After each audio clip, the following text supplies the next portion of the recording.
Dobro jutro in dober dan iz Kopra. Naslednje minute namenjamo vzgoji otrok, kaj pomeni vzgoja in kdaj ter v kolikšni meri lahko na vrsto pridejo tudi novodobni tehnološki pripomočki. So tablice, računalniki, mobilni telefoni lahko njihova, naša družba, da ne rečemo celo najboljša družba. No, z nami je to jutro specialni pedagog Marko Juhant, ki nam bo tudi svetoval. Dobrodošli.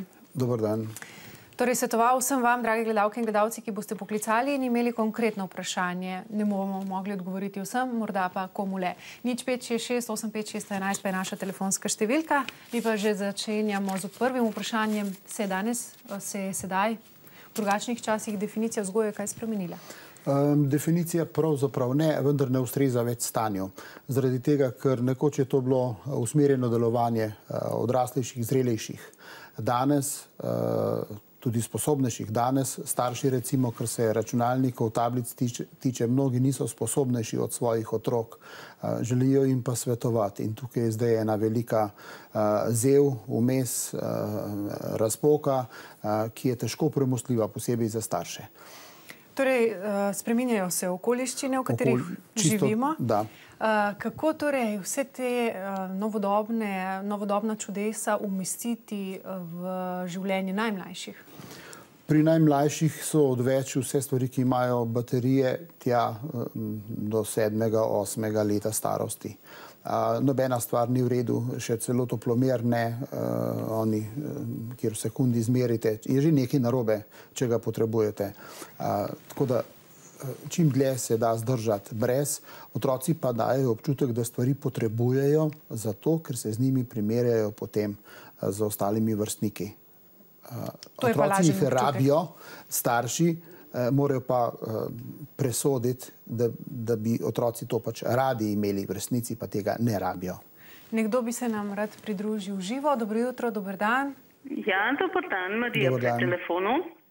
Lepo pozdravljeni, kar povejte. Ja, zdaj glede na to, da ste na temi tehnologija, pa to, kaj pač gospod Juhant meni glede, se pravi, gledane televizije, recimo omejitve pri risankah in te zadeve, no, koliko je pametno omejitve postaviti in na kakšen način omejitve postaviti otroku pri teh zadevah, no, tako, hvala lepa, bom po televiziji odgovor poslušala, lepo zdrav. Hvala, da ste se nam pridružili.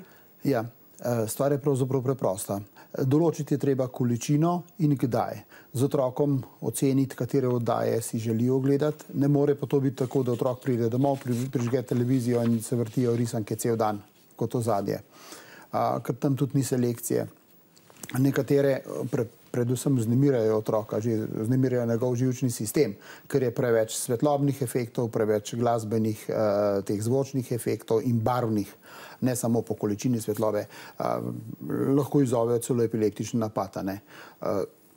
Torej, omejiti. Kaj zdaj to pomeni pri 3-letnem otroku, če gleda več kot 20 minut na dan televizijo, brez skrbi, da je to že nekaj narobe. In mora biti z nekom. Risanke ne bodo primerne. Naj si vzamejo telebajske, naj se nekaj zgodi, Backa Jona, jaz ne vem, tisto, kar imajo starši pač tudi radi, kjer je neka zgodba, kjer se otrok iz tega lahko kaj nauči na mesto, da gleda stvari, ki jih ne razume, samo nekaj se dogaja in pogosto je še povezano z agresijo. Jaz ne mislim, da je ta agresija res taka, da bi delala veliko škodo, ampak nihče natančno ne ve. No, ne iščemo slabih strani, iščemo pravzaprav odgovore na to, kako se bolje znajti v teh novih časih. Starši oziroma odrasli so lahko otrokom tudi za zgled, gotovo so, tudi ko se ti ne zavedajo.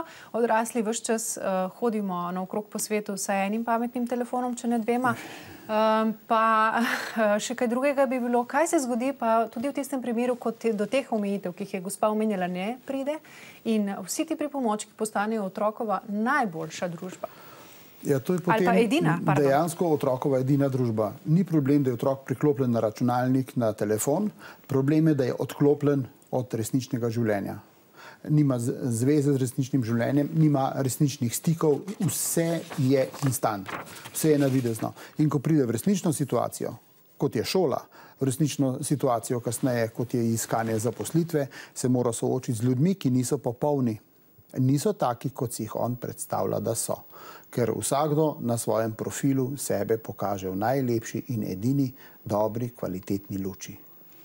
Vse več je tudi pravzaprav oglasov, ki nas nagovarjajo k uporabi tovrstnih pripomočkov in vse bolj se dogaja, da doživljamo ali v živo ali v posnetkih prizore, kjer pravzaprav odrasli in otroci sedijo, ampak med njimi ni osebnega stika, ni komunikacije. Vse te pripomočke to na nek način nadomestijo. Se lahko še izognemo družbi, kjer prihaja do manka neposredne komunikacije?